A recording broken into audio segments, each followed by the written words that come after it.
மந்திராலயம் வந்தால் மாபிணி தீருமே, மனதினில் நிலவென அருளொளி மலருமே, வரும் துயர் எதுவேனும் பனியென விலகுமே, வரும் துயர் எதுவேனும் பனியென விலகுமே, பெருமருள் தலைமுறை தனை ஆட்சி செய்யுமே, பெருமருள் தலைமுறை தனை ஆட்சி செய்யுமே, மந்திராலயம் வந்தால் மாப்பிணி தீருமே, மனதினில் நிலவென அருளொளி மலருமே.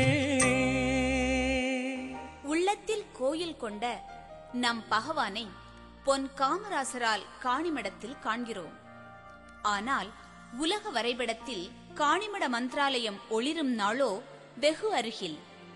இது கற்பனை அல்ல.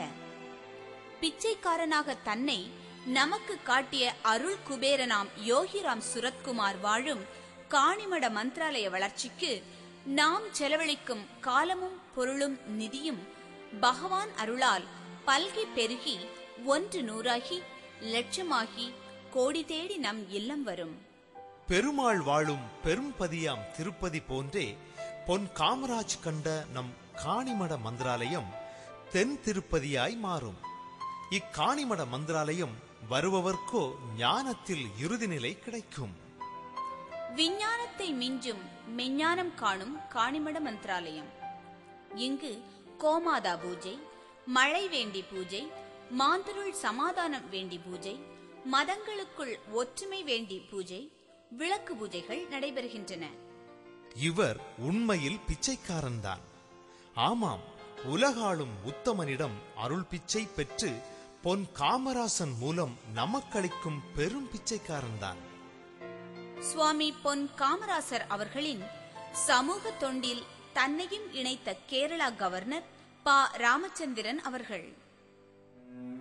இளையோர் நலம் மற்றும் விளையாட்டுத் துறையின் மத்திய அமைச்சர் தனுஷ்கோடி ஆதித்தன், ஐஜி சேகர், சோ பாலகிருஷ்ணன், பிரபல எழுத்தாளர் பாலகுமரன், விஜிபி சந்தோஷம், அமைச்சர் பெருமக்கள் தளவாய் சுந்தரம், நயினார் நாகேந்திரன், பிரபல பாடகரும் பாரதியின் பேரனுமான ராஜ்குமார் பாரதி, பிரபல நடிகர் வெண்ணிராடை மூர்த்தி.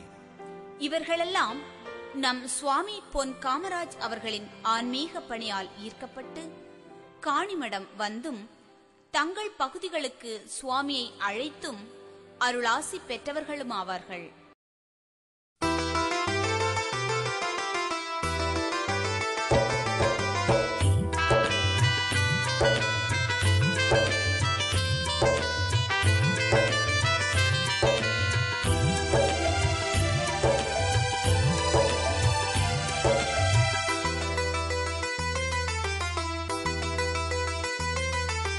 காணிமடம் என்றால் நினைவுக்கு வருவது பொன் காமராசர், யோகிராம் சுரத்குமாரின் அருமை தொண்டர், எல்லோர்க்கும் நேசர்.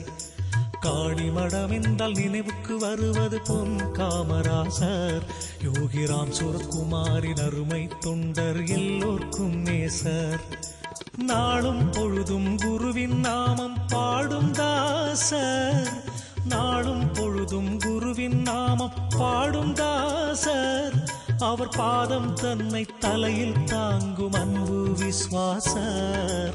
காணிமடம் என்றால் நினைவுக்கு வருவது பொன் காமராசர், யோகிராம் சுரத்குமாரின் அருமை தொண்டர், எல்லோர்க்கும் நேசர்.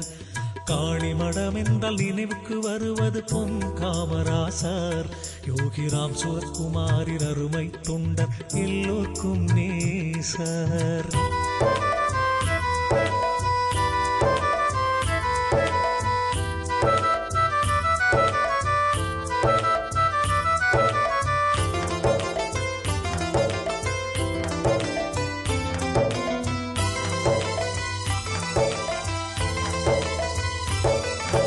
சேவை என்பது என்ன என்பதை தெரிவிக்கும் தியாகி, தெளிவு ஞானம் வைராக்கியம் கொண்ட இவரும் ஓர் யோகி.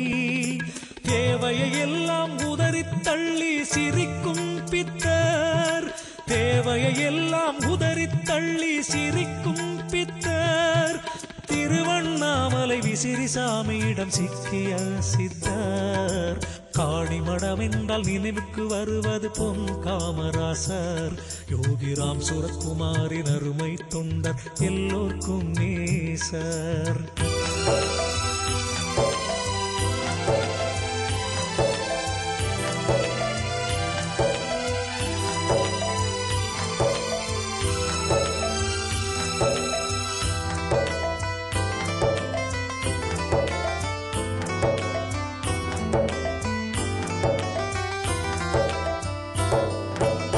சுரத்குமாரை இவருள் புகுந்து ஆட்டுகின்றாரோ, தான் யார் என்பதை இவரின் மூலம் காட்டுகின்றாரோ. உற்சவமூர்த்தியை உற்சவமூர்த்தி ஏந்தி வந்தாரோ, உற்சவமூர்த்தியை உற்சவமூர்த்தி ஏந்தி வந்தாரோ.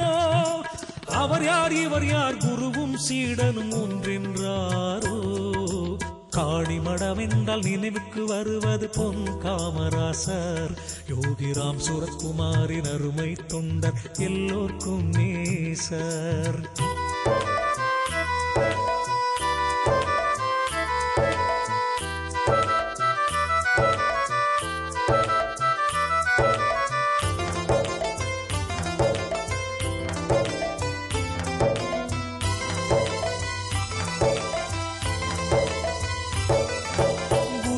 நினைத்து நினைத்து நினைத்து குருவே ஆனார், உருவமும் அவர் போல் உள்ளமும் அவர் போல் குழந்தையாயானார்.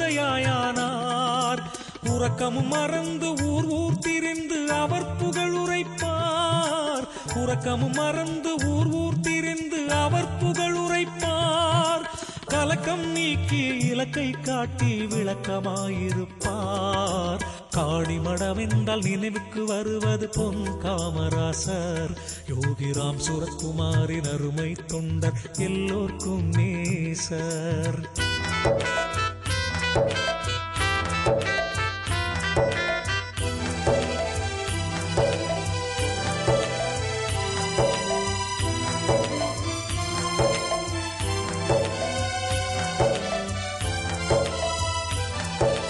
பரதனை போலே பாதுகை போற்றி பக்தியில் திளைப்பார், மந்திராலயத்தின் மகிமைகள் உணர்த்தி ஓயாது உழைப்பார். அனுமனை போலே ராம் சுரத்குமாரை இதயத்தில் வைத்தார், அனுமனை போலே ராம் சுரத்குமாரை இதயத்தில் வைத்தார். அணுவணுவாக குருவின் அருளை தினமும் சுவைத்தார். காணிமடம் என்றால் நினைவுக்கு வருவது பொன் காமராசர், யோகிராம்